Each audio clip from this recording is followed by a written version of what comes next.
Buenas noches. El 28 de febrero del 2009 es un día inolvidable para un grupo de jóvenes amigas de Medellín. Fue la última vez que compartieron con dos compañeras en una fiesta sabatina. Dicen que las vieron acompañar a un hombre a su casa para continuar la rumba. A los 3 días, los cuerpos descuartizados de las dos jóvenes fueron encontrados en el apartamento del hombre, quien se había fugado. Lo que más llamó la atención de las autoridades cuando llegaron a la escena del crimen no fue solo el hecho de que el sospechoso hizo todo lo necesario para borrar cualquier evidencia de cómo murieron las jóvenes, sino la manera como lo habría hecho. Lo que pasó después retó la imaginación de toda una comunidad. Esta noche, Juan Guillermo Mercado les presentará una historia en la que verán cómo en nuestro país los victimarios tienen claros derechos, claras garantías, porque cuando se borran las evidencias, todo es posible.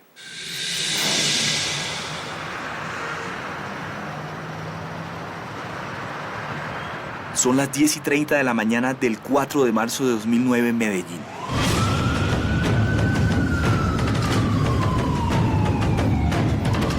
Una patrulla de la policía recorre las calles del barrio Boston de esa ciudad a máxima velocidad.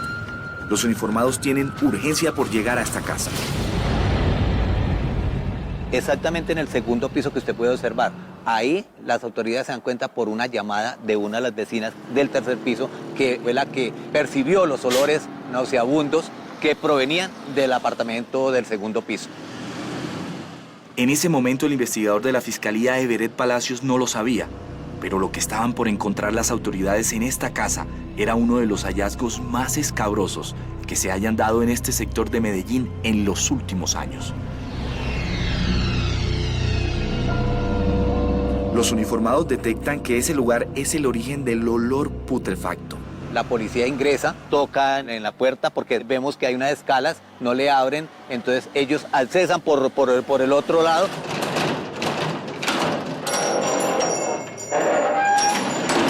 En unas cajas se encuentran las extremidades de las personas que han sido desmembradas. Haciendo la exploración dentro del inmueble, encuentran la caneca. Es una escena macabra, dantesca. Desde luego, porque es que cuando llega la policía y destapa la caneca, nunca pensaron que iban a encontrar en la parte superior el cabello de una mujer.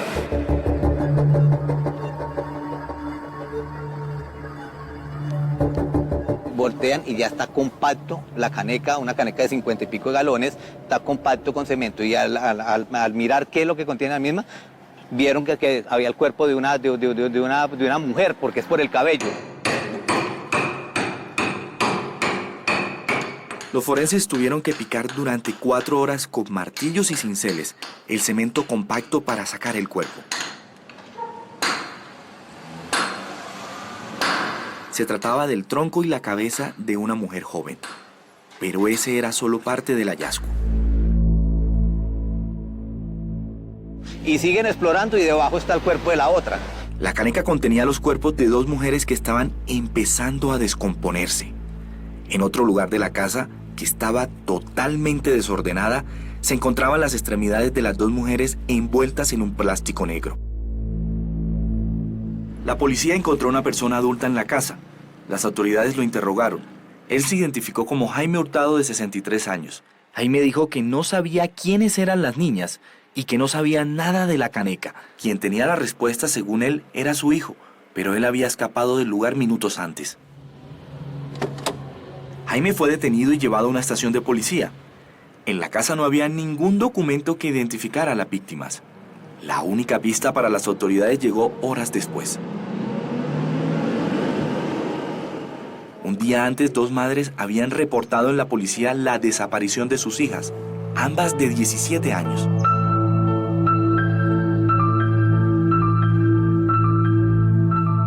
Sus nombres eran Cindy Lorena Giraldo Patiño y María Caterina Ochoa. ¿Será que estas eran las niñas descuartizadas? Para saberlo, la policía llamó a una de las mamás que había denunciado. Elsie del Pilar Correa es la mamá de una de las desaparecidas. Nunca se perdía sin decir para dónde iba. Después de la comunicación, Elsie de inmediato se dirigió a esta casa donde aún estaban los restos y donde la fiscalía trabajaba para identificarlos. ¿Y qué hace cuando llega aquí? Me bajo del carro y ya esto acá estaba acordonado, ya estaba la policía. El olor era impresionante, se sentían unos olores horribles. A Elsie le mostraron varias prendas y los policías le describieron a las jóvenes. Los primeros minutos fueron de confusión e incertidumbre. Pero cuando a ella le dijeron que uno de los cuerpos tenía un tatuaje en forma de mariposa en la espalda, Elsie no tuvo dudas en saber que era su hija Cindy Lorena.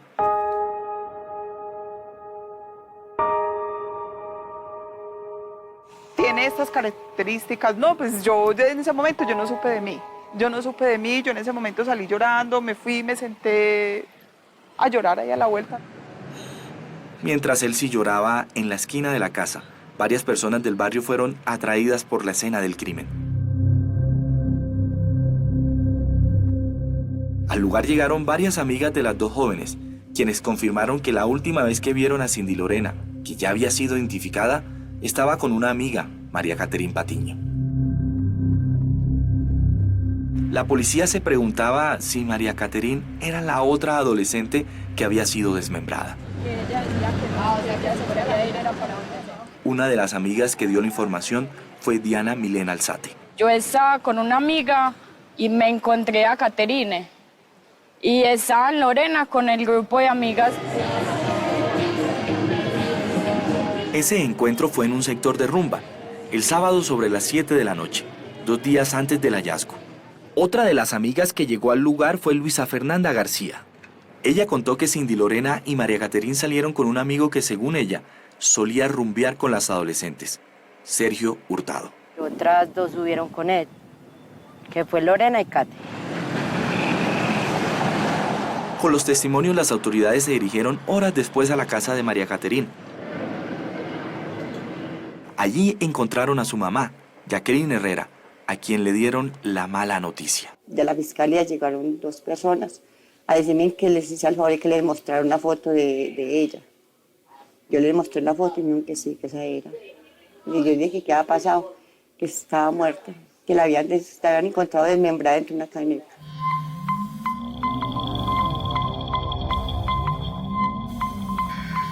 Cuatro horas después, las autoridades habían identificado plenamente los 2 cuerpos. Efectivamente eran los de Cindy Lorena y María Caterín, quienes habían sido cruelmente desmembradas y escondidas en una caneca.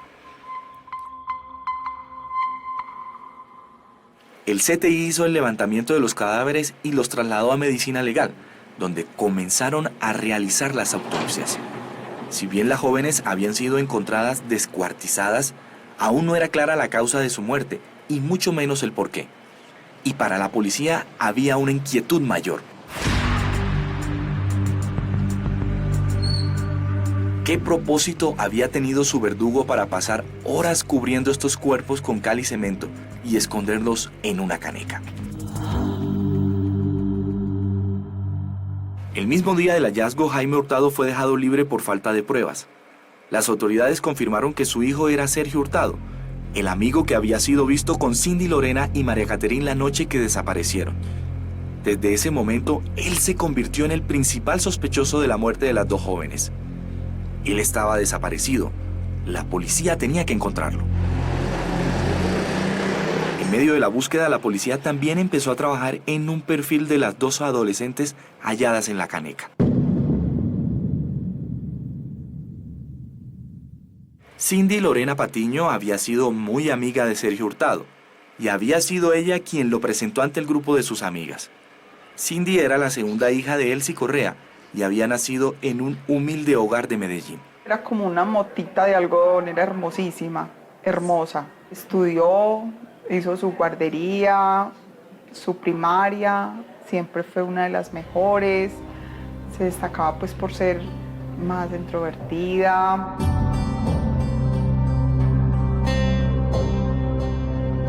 Cindy Lorena se volvió aún más introvertida cuando Elsie, su mamá, se separó de su padre, cuando ella tenía 8 años. Elsie tuvo que vender loterías y trabajar como empleada de servicio. Pasaba casi todo el día fuera de su casa trabajando y con el dinero que recogía hacía maromas para sostener un hogar con 2 hijas.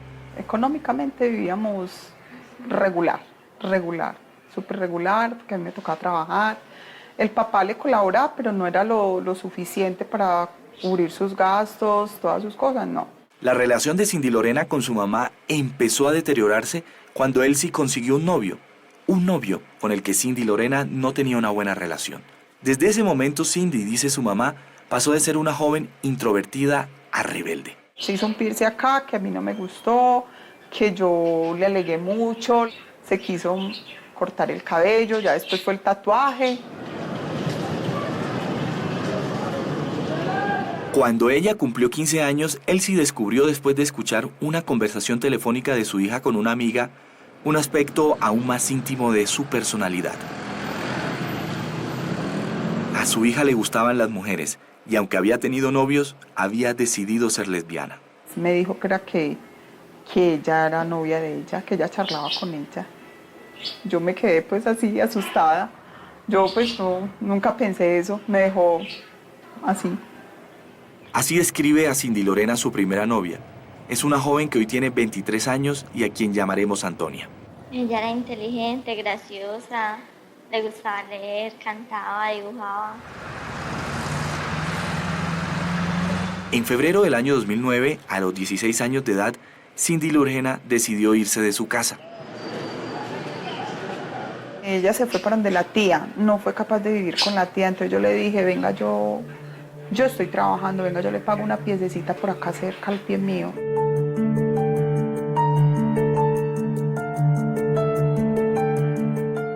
En medio de esa soledad, Cindy vivió un drama aún más profundo y grave: la drogadicción.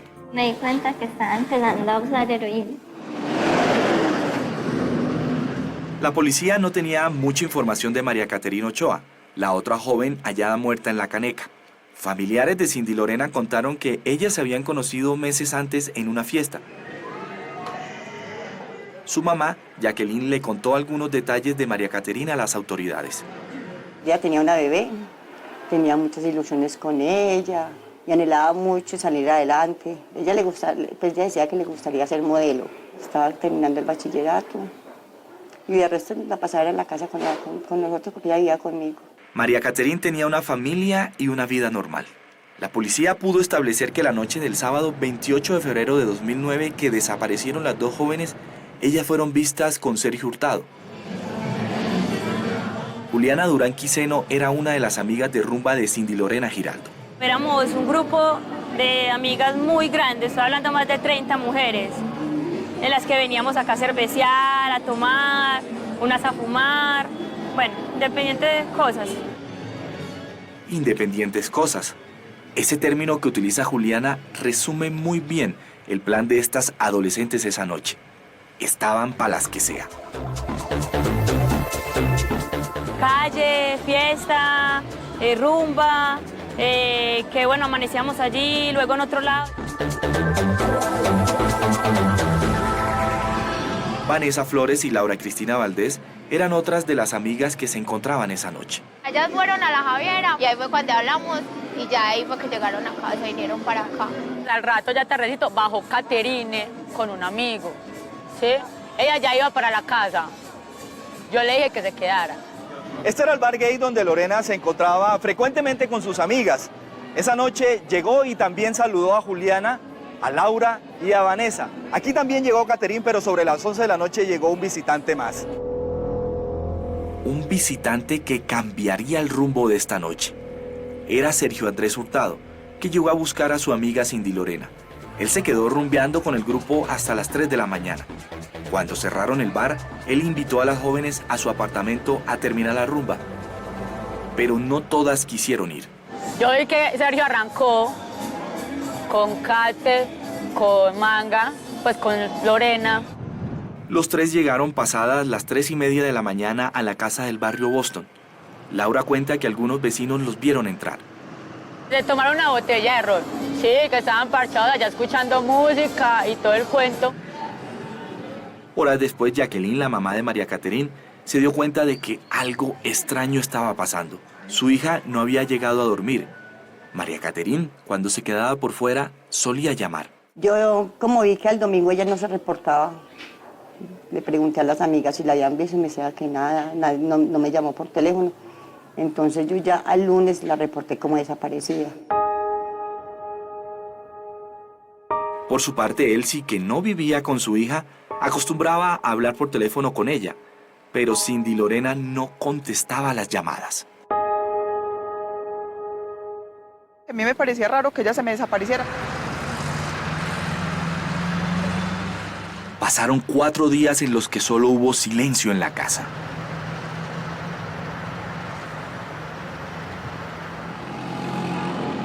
Pero el miércoles el olor nauseabundo de la descomposición de los cuerpos era insoportable para los vecinos. Ellos decidieron llamar a las autoridades. Sobre las 10:30 de la mañana llegó una patrulla de la policía al lugar alertada por los vecinos. El inmueble como tal tiene 3 habitaciones. La primera habitación de aquí ingresando es exactamente la de Sergio David. Y es ahí donde encuentran la caneca los agentes de la policía. ¿Y qué pasó con Sergio? Él se va por la parte de atrás. Inclusive allá encuentran las tejas de estas mismas que hay en las demás. Están rotas, indicativo de que por ahí se había fugado. El papá de Sergio dijo a las autoridades que no conocía el paradero de su hijo. Varias patrullas lo buscaron en lugares aledaños, pero no lo encontraron.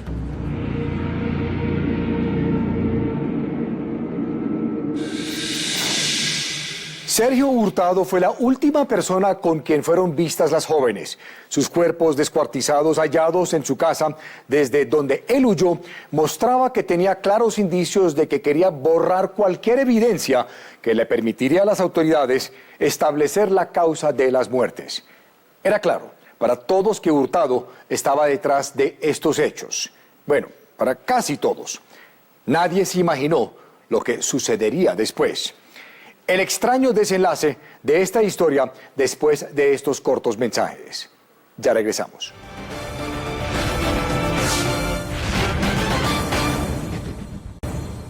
Al hundir los cuerpos de las dos jóvenes en una mezcla de cal y cemento, era evidente para las autoridades que Sergio Hurtado quería borrar las huellas que les permitiría determinar la clara causa de su muerte, pues estaban descuartizadas, pero no se sabía cómo habían muerto. 2 semanas después del macabro hallazgo, se produjo la primera pista importante. Así continúa la investigación de Juan Guillermo Mercado.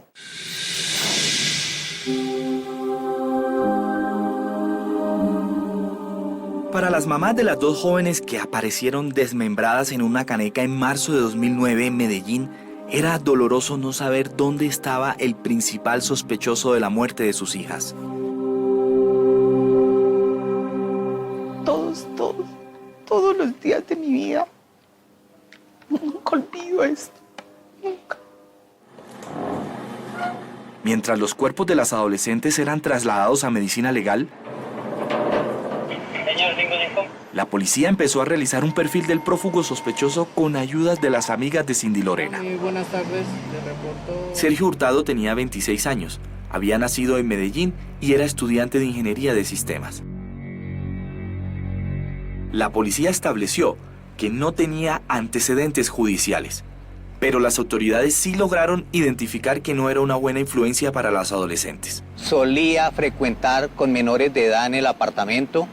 Era fanático de ver pornografía en sus computadores y por ende por eso iban las niñas allí también. Además de esto, era una persona que les suministraba incluso licor a los adolescentes que lo acompañaban y de acuerdo a lo investigado, allí también se consumían sustancias alucinógenas. Según sus amigas, Sergio conoció a Cindy Lorena en un bar cerca al colegio de las adolescentes en el año 2008. Cuando ella tenía 16 años. Ella nos lo presentó como un primo, pero todos pensábamos que era un familiar y realmente no era un familiar. Juliana cuenta que era normal encontrar a Cindy Lorena y a sus amigas en la casa de Sergio. Podíamos llegar y comprar 1 litro de guaro, de ron y tomárnoslo o simplemente cerveza. Él cocinaba, poníamos musiquita suavecita y hablábamos y ya nos acostábamos a dormir. Tampoco era extraño que Sergio le diera dinero a Cindy Lorena. Él siempre era con ella, ella amanecía en la casa de él le daba pasaje, le daba alimentación, hospedaje. Las autoridades también conocieron que Sergio era el acudiente de Cindy Lorena en el colegio. Recordemos que ella se había ido de su casa. Iba a las reuniones familiares, pues donde cuando llamaban como a los familiares, él era el que pues como el responsable legal como de ella. Él sí sabía poco de la relación de su hija con Sergio. Cindy solo le habló de él en una ocasión. Me dijo una vez, no, él no es sino morboso, él no es nada peligroso, no es sino morboso nomás. Yo morboso porque es que, no, porque pone a ver unas cochinadas en internet y yo, ay no, Lorena, cuidado con eso, ay, cuidado.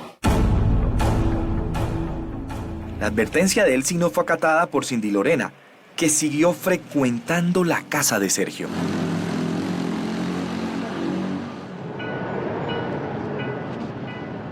Dos semanas después del hallazgo de los cuerpos, a principios de marzo de 2009, la policía tuvo la primera pista del prófugo. Él envió un correo electrónico a Antonia, la primera novia de Cindy. Ella había creado un grupo en Facebook donde se acusaba a Sergio Hurtado de asesino de las dos menores de edad.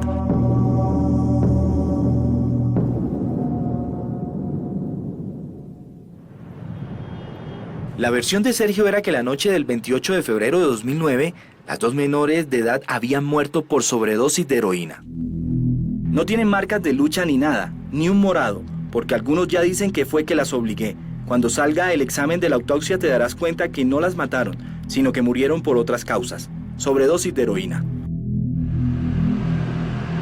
Las autoridades interpretaron el mensaje como una primera iniciativa de Sergio de negar un homicidio. Según Sergio, ya estaban muertas. Él se llena de pánico, según en sus dichos. Sin embargo, en otro mensaje, Sergio hizo una macabra confesión.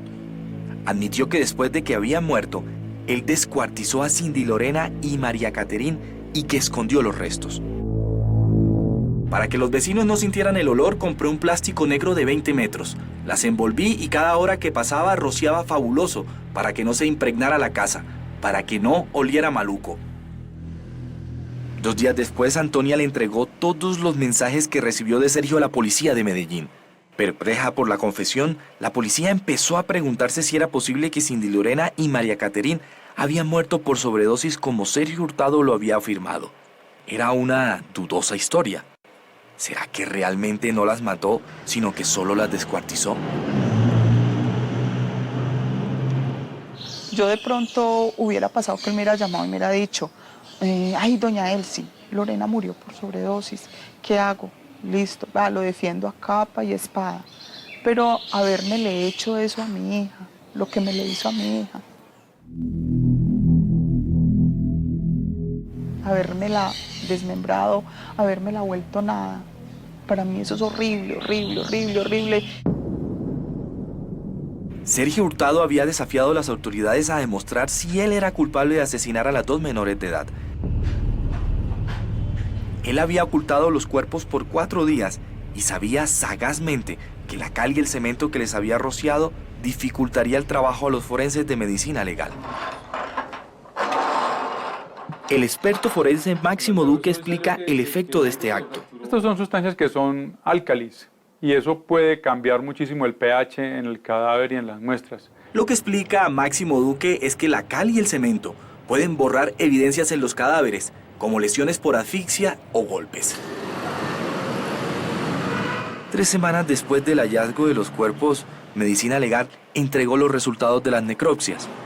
La causa de muerte puede ser la asfixia mecánica por sofocación o intoxicación por una sustancia de abuso desconocida, o sea que es posible que cualquiera de las dos, pero no hay certeza de cuál de las dos puede ser. Los médicos afirmaron que no pudieron llegar a una conclusión porque efectivamente la cal y el cemento que tenían los cuerpos borraron varias evidencias. Pero si bien Sergio Hurtado dijo en sus correos electrónicos que las dos jóvenes murieron por sobredosis, más exámenes que realizaron los forenses descartaron la presencia de residuos de cocaína, heroína o morfina en sus cuerpos. En total, Medicina Legal realizó 3 exámenes que no pudieron arrojar pruebas contundentes de la presencia de estas sustancias. Los médicos afirmaron que el estado de descomposición de los cuerpos aumentaba el margen de error de estos exámenes. Para las familias de las 2 jóvenes, la credibilidad de Sergio era cada vez menor. Pero por razones que ellas no entienden, el fiscal Jesús Aureliano Gómez, a quien le fue asignado el caso, nunca lo llamó a un interrogatorio, a pesar de que él había confesado ser un descuartizador que huyó de una escena de un crimen.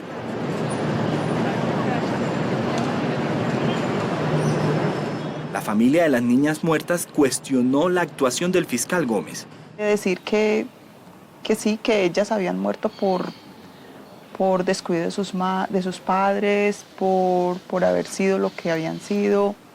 Y de una fue diciendo, no, es que murieron por sobredosis. Y ya, y esa fue la investigación. Hace un tiempo los familiares de las 2 adolescentes muertas le tomaron fotografías en un sitio público al fiscal Jesús Aureliano Gómez.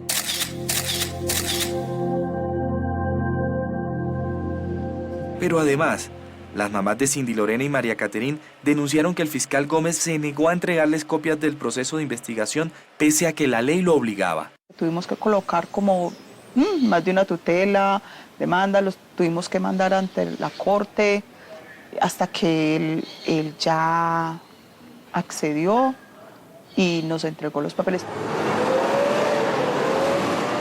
Pasaron 4 años en los que, según las mamás de las adolescentes muertas y la Personería de Medellín, que las apoyó con un abogado, sin que se ordenara ninguna captura en el caso.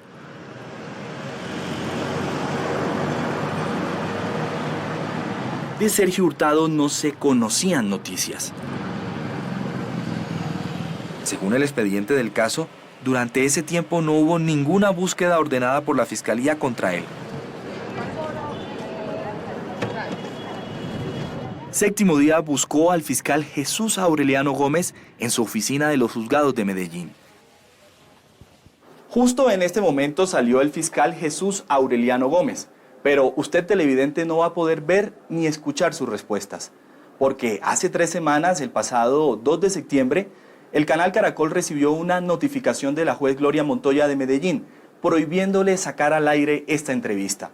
Esto ocurrió porque el fiscal Gómez interpuso una tutela en la cual alegaba que su vida estaba en riesgo si difundíamos este material. En muchos sectores esto podría ser considerado como censura. Siéndolo o no, Séptimo Día acata la decisión de la juez Montoya. Lo que sí podemos decir, más no mostrar, es que en la entrevista el fiscal Jesús Aureliano Gómez dijo básicamente que no podía prejuzgar a Sergio Hurtado solo porque huyó de la escena de un crimen y que otros fiscales también habían tenido acceso al caso. A pesar de que las 2 investigaciones... En septiembre del año pasado, el fiscal Eduardo Montealegre ordenó quitarle el caso al fiscal Jesús Aureliano Gómez y entregárselo a la fiscal María del Socorro Pineda. La fiscal Pineda debía buscar a Sergio Hurtado. Ella encargó en octubre del año pasado al investigador del CTI, Everett Palacios, que recogiera pruebas en su contra. Que él se había fugado del lugar de los hechos, que él había reconocido mediante unos correos que las niñas fallecieron dentro del apartamento de él. Esos 2 actos lo hacían responsable de un delito. El cuerpo de la víctima constituye un elemento material probatorio y lo habían tratado de desaparecer, de ocultar para que nunca se encontrara bien. En las leyes colombianas este delito es el de ocultamiento de pruebas. Para las autoridades era claro que Sergio Hurtado era sospechoso porque desmembró los cuerpos, al parecer para borrar evidencias que podrían ser usadas en su contra. Este es un método que delincuentes han utilizado en varios países. La experiencia internacional que ha investigado este tipo de casos demuestra que en el 95-98% de los casos se trata de homicidios. La disposición de un cadáver con la intención de desaparecerlo, ya sea en un cuerpo de agua, meterlo en cemento, sepultarlo, llevarlo a un sitio inhóspito, usualmente es el complemento de un acto delictivo. La persona fallece de alguna manera violenta y terminan desechando el cadáver porque finalmente este es el primer elemento material de prueba. Pero para la Fiscalía, Sergio Hurtado solo podía ser detenido por el delito de ocultamiento de pruebas. En diciembre de 2013, un juez avaló una orden de captura. ¿Pero cómo encontrarlo?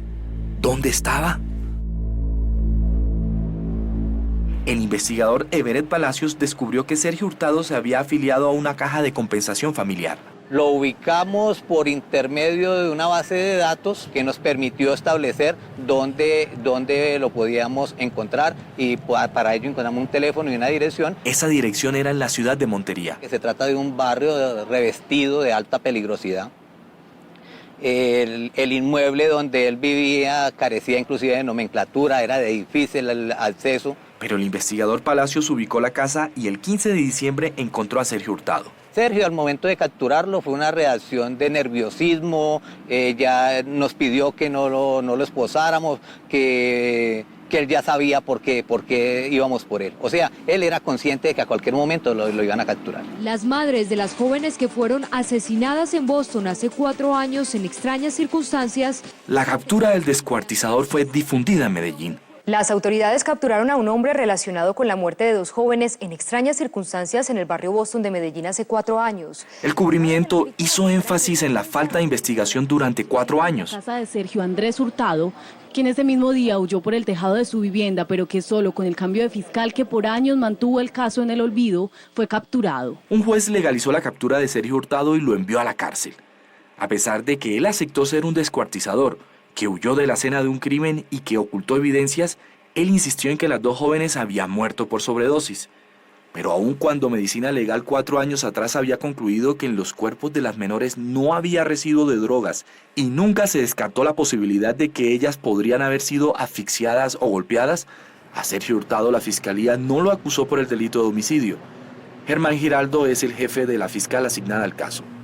Las pruebas, los elementos materiales probatorios no arrojan ninguna evidencia sobre quién pudo haber asesinado a las 2 niñas. Si no se determina procesalmente la causa de la muerte, es muy difícil determinar quién fue el homicida. ¿Faltó una decisión del fiscal en el momento oportuno? En este momento precisamente estamos en Bogotá en Medicina Legal tratando de analizar la evidencia que tenemos.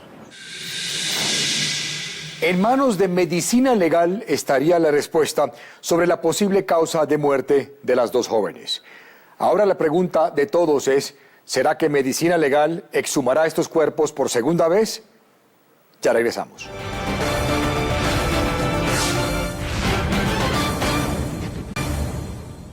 Un estudio realizado por el MD Forensic Consultants señala que el 95% de los cuerpos descuartizados encontrados en canecas en el mundo estarían vinculados a un homicidio. Como quien dice, las estadísticas demuestran que es altamente probable que Sergio Hurtado no solamente habría descuartizado a las jóvenes, sino que también las habría matado. Además, los cadáveres estuvieron expuestos a una mezcla de cal y cemento que hace mucho más difícil comprobar las verdaderas causas de las muertes. Sin embargo, para el primer fiscal Jesús Aureliano Gómez, esto no fue razón suficiente para sindicar a Sergio Hurtado como el posible homicida. Así continúa esta polémica historia de Juan Guillermo Mercado. En enero de este año, la Fiscalía solicitó a Medicina Legal exhumar los cuerpos de Cindy Lorena y María Caterín y realizar un nuevo examen forense. Doctor Duque, ¿se pueden encontrar o determinar la causa de muerte luego de 5 años haciendo nuevos exámenes a estos cuerpos? Sí es posible, depende muchísimo de lo que se esté buscando. Si se está buscando, por ejemplo, lesiones en los huesos, se puede hacer también toxicología, se pueden encontrar elementos alojados que por alguna razón no fueron descubiertos inicialmente, por ejemplo, un proyectil, un fragmento metálico, etcétera. Pero hasta la fecha de la publicación de esta historia, Medicina Legal no había exhumado los cuerpos. Por su parte, Sergio Hurtado fue juzgado en marzo pasado por el delito de ocultamiento de pruebas. Ese era, según la Fiscalía, el único delito en el que se le podía acusar, porque aunque parezca insólito en Colombia, descuartizar un cuerpo no es delito. Lo que dicen es que no hay pruebas para detenerlo.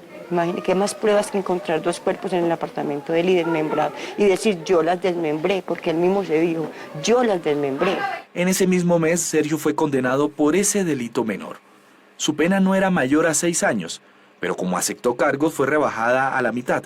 Como el confeso descuartizador no tenía antecedentes, El juez Alberto Trujillo lo dejó libre porque no era necesario que su pena la pagara en una cárcel.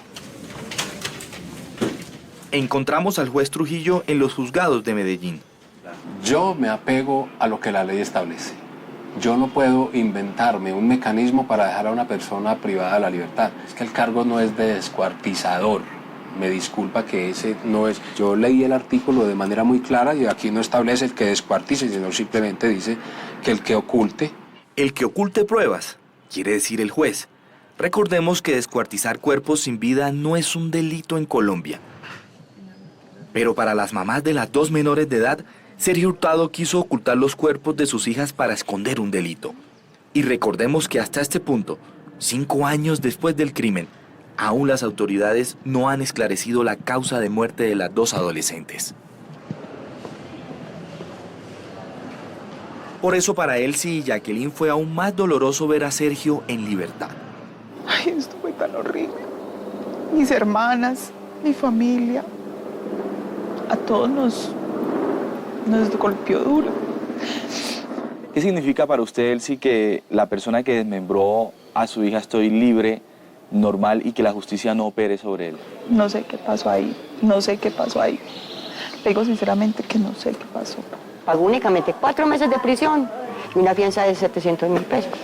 Y con eso pues me quedó en libertad. Y ya se puede movilizar por donde quiera, puede estar donde quiera y como si nada hubiera pasado. La polémica decisión del juez Trujillo fue apelada por la Fiscalía. ¿Ustedes apelan porque no les parece correcta la decisión del juez? Específicamente, la Fiscalía apela basándose en la gravedad de los hechos, y es totalmente cierto para nosotros que una cosa es en el tema de ocultar, del ocultamiento, ocultar un documento, pero en este caso estamos ocultando los 2 cuerpos, y específicamente, exactamente, al ocultar, al desmembrar los 2 cuerpos, al destruir la evidencia, lo que hace la persona es evadir la investigación por el homicidio. La culpa, si hay culpa de que Sergio Hurtado esté libre, no es suya. Yo considero que no tengo ningún tipo de responsabilidad en el sentido de haberle otorgado la suspensión condicional al acusado. Es que yo no lo puedo judicializar ni dentro de mi interior, puedo decir, o dentro de mis providencias mejor, dentro de la providencia mejor exponer que este señor debía ser procesado por homicidio y que por lo tanto no tiene derecho a la suspensión condicional. Séptimo Día confirmó que Sergio Hurtado volvió a Montería. Allí lo encontramos en la misma casa en la que fue capturado. Pero él se negó a hablar con las cámaras de este programa. Lo que sí logramos fue un audio donde revela lo que ahora piensa hacer. No, me va a tocar irme y perderme porque es que, o sea, yo no tengo nada con la justicia, pero todavía me quiere, no, yo no sé, la verdad, si yo sé para la investigación, no, pues que está continuando.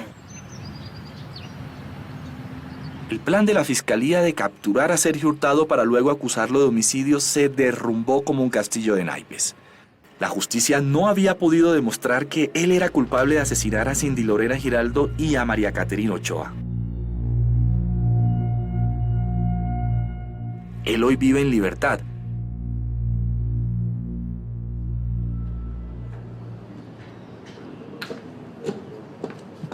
Mientras Jacqueline, la mamá de María Caterina, visita todos los domingos el sepulcro de su hija.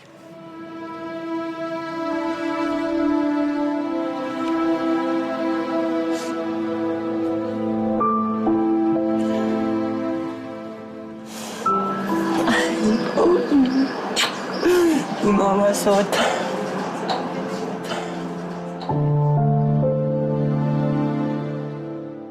Qué tristeza.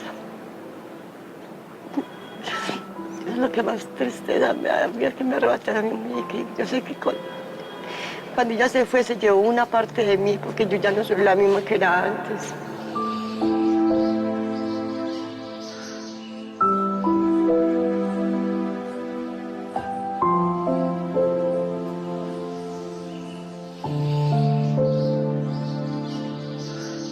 Y Elsie, la mamá de Cindy Lorena, dice que siente culpa por la muerte de su hija.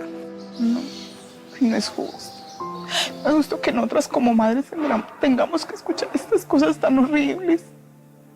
Porque hayan sido lo que hayan sido, unas prostitutas, unas drogadictas, unas lesbianas, que hayan sido unos desechables, que hayan sido lo que hayan sido, pero eran nuestros hijos, era carne de nuestra carne, no era cualquier cosa. Ay, que se haga justicia, que por favor lo enjuicien.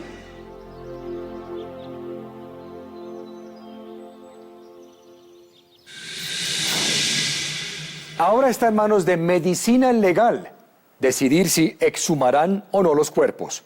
La Fiscalía está pendiente, las víctimas están pendientes. Desde luego, al que no le conviene que se realice esta exhumación es a Sergio Hurtado, quien goza de su libertad en Montería.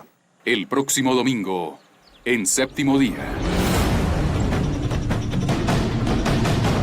José Alberto Palacio Vélez es un violador sexual. Yo llegué a la cárcel y ya a la cárcel de una vez, eso era pintado, no, Julano, ese negro que vaya es violo. Claro, eso de una vez queda uno es pintado.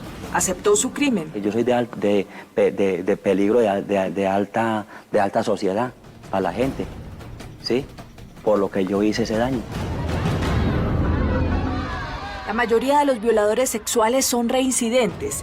Expertos aseguran que es uno de los comportamientos delincuenciales más difíciles de cambiar. Es muy alto el número de veces en que un agresor sexual reincide. ¿Por qué razón?